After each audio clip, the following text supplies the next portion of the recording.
My name is Lena. For most of my 42 years, I have tried to be a person of quiet currents, moving through life with the kind of unobtrusive grace that asks for little and gives what it can. I believed, with a deep and earnest faith, that if you were a good person, if you paid your bills on time, remembered birthdays, and returned your shopping cart to the corral, the world would eventually reward you with a measure of peace. My husband, Ben, and I, along with our 3 children, lived a life painted in the gentle, earthy tones of the Midwest, the amber of cornfields in late summer, the soft gray of a winter sky, the deep green of the oaks in our backyard. Our life, much like the quilts my grandmother used to make, was a thing of careful stitches and modest patterns. It was a life built on the assumption of safety, of a predictable and ordinary goodness. The day that quilt was torn from its frame began not with a dramatic tear, but with a whisper from the man I loved. "Lena, turn the car around. Now." The plan had been simple, almost painfully so. We'd leave after breakfast, drive the 3 hours north from our home in Illinois, cross the border into Wisconsin, and attend my family's annual reunion at a rented lake house. There would be lukewarm potato salad, my uncle's questionable jokes, and a series of conversations about people I hadn't seen in a year and wouldn't see for another. It was the pilgrimage of familial duty, and I was at the helm, driving our minivan. Ben rarely drove on long trips. My motion sickness and his tendency to treat the brake pedal as a last resort emergency measure made me the designated pilot. In the back, our children, 10-year-old Maya, 7-year-old Noah, and 5-year-old Chloe, were a contained, murmuring chaos of tablets and whispered arguments over the invisible but fiercely defended border of the middle seat. It was normal. It was fine. And then Ben's words cut through the low hum of the highway. I think I smiled, a small, automatic twitch of the lips that happens when your brain hasn't yet caught up to the strangeness of a moment. "What? Why?" He didn't look at me. His gaze was fixed on the road ahead, his hands braced on his knees. "Please, Lena. Just turn the car around." The levity vanished. Ben is a man of calm waters. His temperament is a slow, steady river. I have seen him navigate a flooded basement and a child's broken arm with the same unhurried competence. Panic is not in his vocabulary. To hear it in his voice, however faint, was like seeing a crack appear in the foundation of our home. I took the next exit, a gentle curve of asphalt that led away from the interstate and onto a quiet county road. The sign read Prairie View, though there was nothing to see but fields and sky. The moment the van left the main highway, I felt the tension in Ben's body release, a subtle but profound exhale. "Okay," I said, my own voice steadier than I felt. "Are you going to tell me what's happening?" He shook his head, still not looking at me. "Just drive for a bit." "Drive where?" "Away from there." "Just away." In the back, Maya's voice piped up, sharp with the injustice of a disrupted plan. "Mom, we're going the wrong way. The lake is that way." We forgot something, sweetie," I said, the lie tasting like ash in my mouth. "What did we forget?" Noah asked. "Is it the swimsuits?" Chloe added, her voice filled with alarm. I didn't answer. Ben remained silent, a statue of quiet dread beside me. We drove for 20 minutes that felt like an eternity, the endless rows of corn blurring into a green-gold haze. The silence in the car was heavy, broken only by the tinny sound of a cartoon from the back seat and the frantic thrumming of my own heart. Finally, Ben spoke. "Pull over here." He pointed to a narrow, unmarked gravel lane that disappeared between 2 fields. It was an access road, a place that existed only for tractors and secrets. I pulled the van onto the gravel, the crunch of the stones loud in the sudden stillness. Ben unbuckled his seatbelt. "Stay here with the kids." He got out and walked to the rear of the vehicle. I watched him in the rearview mirror, my hands gripping the steering wheel. What could be so terrible that it couldn't be spoken? I watched as he opened the trunk, his back to me, and then, after a moment, closed it with a soft, final thud. He came to my window. His face was pale, his expression not of anger or fear, but of a deep, bone-weary certainty. "Can you get out for a second, Lena?" "Ben, what is it?" "You're scaring me." "I need you to see," he said. "I need you to see it for yourself." I got out of the car, the summer air thick and heavy with the smell of earth and growing things. He led me to the back of the minivan. He didn't say a word. He just opened the trunk again, reached past our suitcases and the cooler of juice boxes, and unzipped the red duffel bag my father had given us that morning. He folded back a layer of sweatshirts. And then I saw it. And the world stopped. It wasn't fear that hit me first.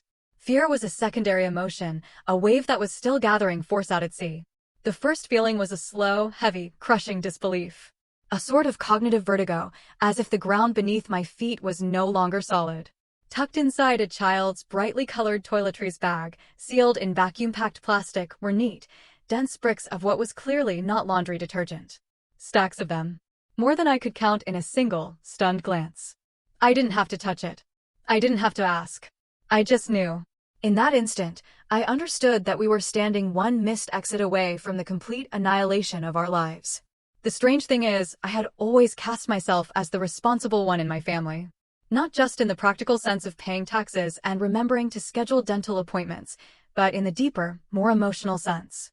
I was the anchor, the one who didn't fly into rages or vanish for weeks at a time or treat the truth as a negotiable commodity. I was the one who tried to build bridges, to offer help where I could and to draw boundaries where I had to. But looking back now, with the brutal clarity of that moment on the gravel road, I see that being the responsible one in my family was like being the designated lifeguard at a tidal wave. They didn't want to be saved. They wanted someone to stand on the shore and tell everyone they had simply gone for a swim. And for years, I had held that post. It started in childhood. My parents, John and Mary, were masters of illusion. They believed that the appearance of prosperity was the same as prosperity itself. It didn't matter if the credit cards were screaming for mercy or if the electricity was shut off for a weekend that winter we all pretended to be camping in the living room. As long as the lawn was manicured and the car in the driveway was new, we were fine. "We're doing well," was the family mantra. Stick to the script, or be written out of the play. Our financial life was a feast or famine cycle.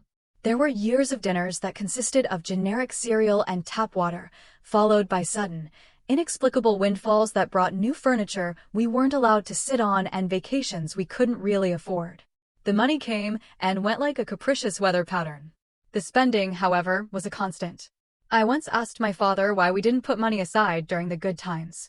He ruffled my hair and said, with a wink, "You don't need savings when you've got nerve, kiddo." I was 9 years old. My older sister, Karen, was the heir to this philosophy. She had the shine, the charisma, the uncanny ability to charm a room while subtly picking its pockets. She was the favorite. This wasn't a bitter secret, it was just a fact, like gravity. They understood her. She was a reflection of them. I was not. I was, in their words, the serious one. Boring. Uptight. My mother once informed me, during a tense Thanksgiving dinner, that my biggest flaw was that I confused prudence with a personality. And the saddest part is, I believed her. When you grow up in a house where love is conditional, you learn that the safest way to earn your keep is to be useful, to be quiet, to cause no trouble. So that's what I became. They would call me for help with taxes, with navigating the labyrinth of insurance forms, with editing a resume after my sister had, once again, been let go from a job for reasons that were always someone else's fault. I would help. I would lend money I couldn't really spare, just enough to patch the latest leak, just enough to not be branded as selfish. I gave because they were my parents and because the quiet resentment of giving felt less painful than the loud recriminations of saying no. Then, about 4 months before the reunion, the nature of the ask escalated. My nephew, Karen's son, was having a difficult time in school. He was being bullied, they said. He was anxious and withdrawn. A therapist had recommended a specialized private school, a place with a hefty price tag and a reputation for miracles. They couldn't afford the tuition, of course, but they had a chance to secure his spot if they could just come up with a deposit. They needed my help. Just to get him started, my mother had said. "We'll pay you back, promise." My stomach coiled into a tight, cold knot. I loved my nephew. I wanted the world for him. But I also knew this pattern. I knew the hopeful beginning and the inevitable, bitter end. With a gentleness that felt like I was disarming a bomb, I said no. "I'm so sorry," I told them. "But we can't. We have 3 children of our own, and we can't afford private school for them, either. It's just not something we can do." They didn't yell. The silence that followed was far worse. It was cold and sharp. "Of course," my mother had said, her voice dripping with disappointed martyrdom. "I forgot. You have your priorities." We didn't speak again for weeks, until the reunion plans started. Suddenly, the chill was gone. They were cheerful, effusive. They were so excited to see us. They had it all figured out, they said. The school situation, everything. It was all working out for the best. I didn't ask how. I told myself it was better not to know. Then came the small, final request. Their car was packed to the gills, they explained. Could we possibly take one extra bag for them in our minivan? Of course, I'd said, relieved to be offered such an easy way back into their good graces. The morning we left, my father brought the red duffel bag to the car. "This is the one," he said with a breezy smile. "Thanks, Lena. You're a lifesaver." I took it without a second thought, tossing it into the trunk with our own luggage. I didn't open it. I didn't question why a family that was perpetually on the brink of financial collapse was suddenly so relaxed and carefree. They waved as we pulled out of their driveway, their smiles wide and bright. I remember having a fleeting thought, how strange. They seemed genuinely happy. Now, standing on that gravel road, the scent of my father's cheap cologne still clinging to the duffel bag's handle, I finally understood the reason for their happiness. It wasn't born of relief. It was the giddy, triumphant happiness of a gamble that was about to pay off, of a risk that had been successfully outsourced to their quiet, responsible, unsuspecting daughter. Ben didn't say, "I told you so," or "Look what your parents did." He just gently zipped the duffel bag closed, as if putting a dangerous animal back in its cage, and let the silence say everything that needed to be said. I took a shaky step back. The gravel crunched under my feet, the sound alien and sharp. They put that in our car," I whispered, the words feeling foreign in my own mouth. Ben nodded, his jaw tight. "With our children," I added, my voice cracking. Another nod. I looked up at the sky, a vast, indifferent canvas of blue. It was a beautiful day. The injustice of that, the sheer wrongness of the beautiful, ordinary day, made me feel sick. "How did you know?" I finally asked him. "How did you even think to look?" He was quiet for a long moment, his eyes fixed on the closed trunk. "It was the way they looked at you when they handed you the bag," he said, his voice low. It wasn't relief. It was accomplishment. Like they'd just closed a deal. And then, on the drive, I kept thinking about it. Why were they so desperate for money one month and so carefree the next? Why did they need us to carry one specific bag? It didn't add up. He finally looked at me, his eyes full of a sorrow that mirrored my own. "I didn't know for sure, Lena. But I had a terrible feeling. And I couldn't let us get to that border without checking." I turned and walked back to the driver's side of the van, my legs feeling like they belonged to someone else. I got in, closed the door, and just sat there, the heat of the afternoon sun pressing through the windshield. My hands were shaking. I started the car. The children, blessedly oblivious in their cartoon world, didn't even look up. We drove. Back down the gravel lane, onto the county road, and then east, away from the border, away from the lake house, away from the life I thought I had. My phone began to buzz in the console. First my mother's name, then my father's. Then a text from my sister. Then another call. I didn't answer. Ben didn't move to answer his. We knew what they would be asking. "Where are you? Why aren't you here? Is everything okay?" But underneath those questions was the one that really mattered. "Do you have the bag?" Without discussion, almost as if the van were steering itself, I turned onto the highway that led back toward my parents' town. We didn't speak of our destination. We both just knew what had to be done. I pulled into their driveway. The house was quiet, the porch light still burning from the night before in the bright afternoon sun. Ben got out first. I followed. I walked to the front porch, lifted the corner of the welcome mat, and retrieved the spare key. It was still there, in the same place it had been for 20 years, a small, brassy symbol of a trust that had been irrevocably broken. Ben unlocked the front door. We stepped inside. The air was stale, smelling of old coffee and air freshener.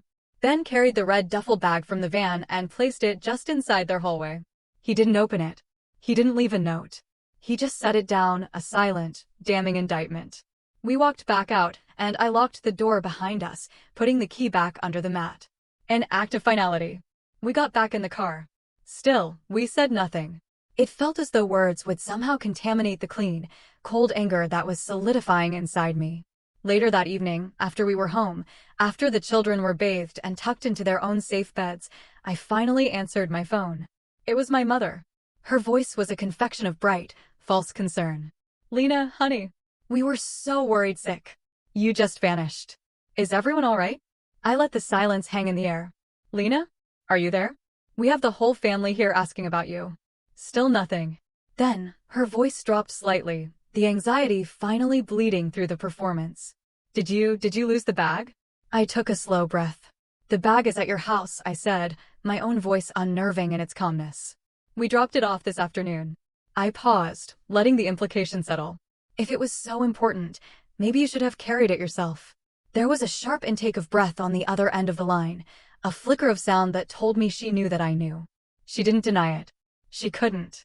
"We are not doing this anymore," I said, the words feeling like they were being carved into stone. "Do not call me again." I hung up the phone.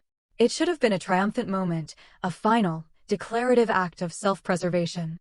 But it didn't feel like an ending. It felt like a war had just been declared. They showed up on a Wednesday. No call, no text. Just the insistent chime of the doorbell, as if they were neighbors dropping off a plate of cookies. I knew it was them before I even saw their car.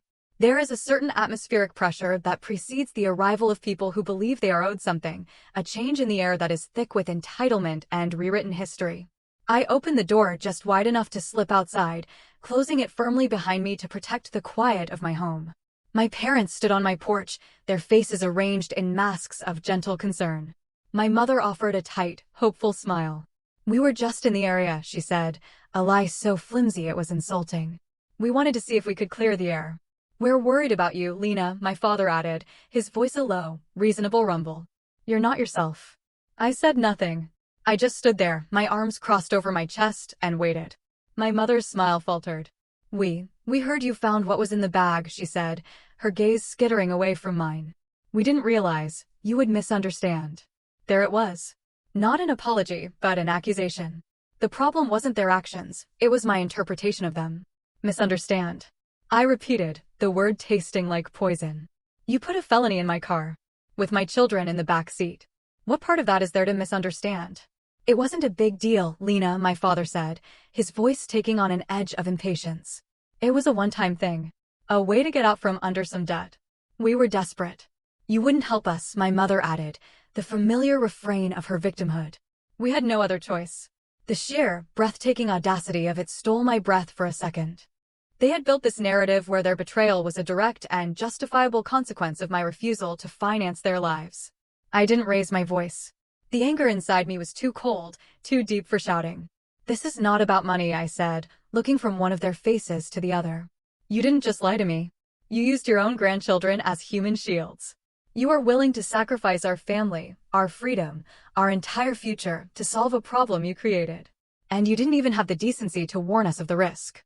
My mother started to cry then, small, theatrical tears that didn't move me. My father just stared at me, his expression hardening into resentment. "We're done," I said, the words feeling like the only true thing left in the world. "This is over. You will not call us. You will not come here. And you will not see the children again." My mother's tears stopped as if on a switch. Her face hardened. "You'll get over it," she said, her voice turning sharp and venomous. "You always do. Family is family." "Not anymore," I said. I turned around, walked back into my house, and locked the deadbolt. Through the peephole, I watched them stand there for another minute, their faces a mixture of disbelief and indignation, before they finally turned and walked back to their car. I did not feel regret. I felt a terrifying, exhilarating lightness. 3 days later, that lightness evaporated. I arrived at the elementary school for afternoon pickup, and my children were gone. My stomach plummeted. I stared at Noah's teacher, a kind young woman who was now looking at me with confusion. "Oh, they left about 20 minutes ago," she said cheerfully. "Your parents picked them up. They said you'd called and asked them to, that you were stuck in traffic." I don't remember the drive to their house. I remember the cold dread that filled the car, the frantic litany of prayers in my head. When I burst through their front door, using my own key, which I hadn't yet had the presence of mind to throw away, I found a scene of manufactured joy. Balloons were tied to chairs. The living room floor was littered with the packaging of expensive new toys. A giant, half-eaten chocolate cake sat on the coffee table. My children were buzzing with a sugar-fueled euphoria, clutching new dolls and race cars. My parents were acting as if this were the most normal thing in the world. My mother was humming as she cut another slice of cake. My father was on the floor, assembling a complex-looking Lego castle. It was a perfect portrait of doting, benevolent grandparents. A portrait they had never once, in 10 years, tried to paint. This wasn't love. This was a strategic maneuver. It was emotional bribery. It was a hostile takeover of my children's affection. I stood in the doorway, taking in the scene. "We are leaving," I said, my voice shaking with a rage that was finally, terrifyingly, breaking the surface. The children, of course, protested. "But Grandma said we could have a party." Maya cried. "We're leaving." "Now," I repeated. Their faces crumpled with the acute disappointment of childhood. They didn't understand. How could they? They were being offered unconditional love and unlimited sugar by the very people I had just declared forbidden. Can we keep the toys? Noah asked, his small hand wrapped tightly around a new action figure. I hesitated. Taking the toys would make me the villain of this story, the monster who stole their joy. And I would not give my parents that victory. Yes, I said, my voice tight. You can keep the toys.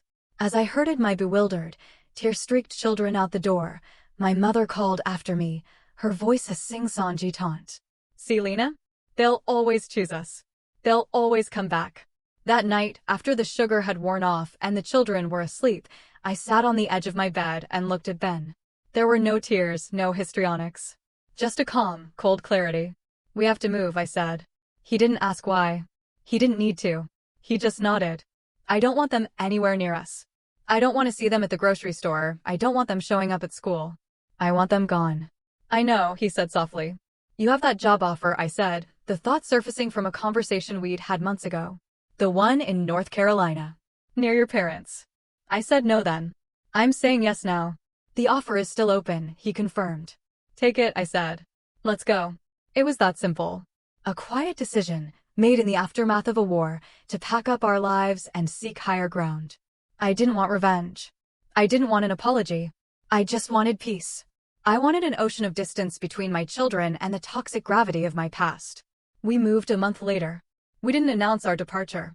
We just disappeared. We changed our numbers, forwarded our mail to a P.O. box, and slipped out of town like refugees fleeing a broken country.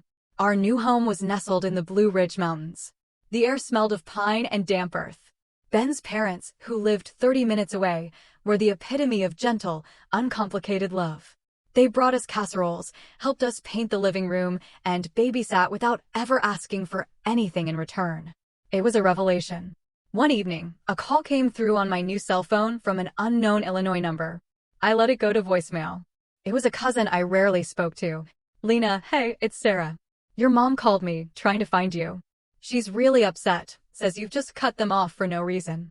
She said to tell you that family is the most important thing.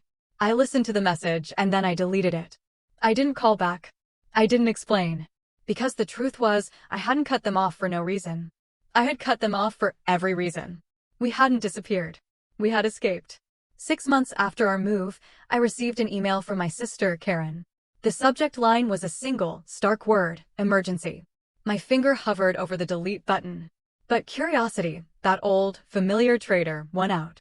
The email was a frantic, typewritten plea. My parents had been arrested. They had tried to do it themselves this time, drive a car full of illegal prescription drugs over the Canadian border for a payday. They had been caught. The charges were serious: possession with intent to distribute, conspiracy, crossing an international border with a controlled substance. They need a lawyer, Lena, Karen wrote. They need money. They're your parents. You have to help. You have to put the past aside. This is what family does. I read the last line over and over. This is what family does. I hit reply. My response was only one sentence long. No, I wrote. This is what your family does. Mine is finally safe. I never heard from her again. I learned later, through the slow, inevitable creep of family gossip, that they had taken a plea deal. They were each sentenced to several years in federal prison. It was not the dramatic, life-shattering sentence one sees in the movies, but it was a sentence nonetheless. A quiet, unglamorous consequence for a lifetime of reckless choices. Sometimes, late at night, when the house is still and I can hear the gentle breathing of my children in their beds, a shadow of the old guilt flickers within me. A small voice whispers, "Did you do enough? Could you have saved them?" But then I look at the life we have built here, a life of quiet currents and gentle tones. I see my children thriving, free from the toxic undertow of my past. I feel Ben's hand in mine, a steady, grounding presence. And I know that I didn't abandon my family. I saved mine. I chose the life raft, and I rowed as hard as I could toward a safer shore. And for the first time in my life, I am not looking back.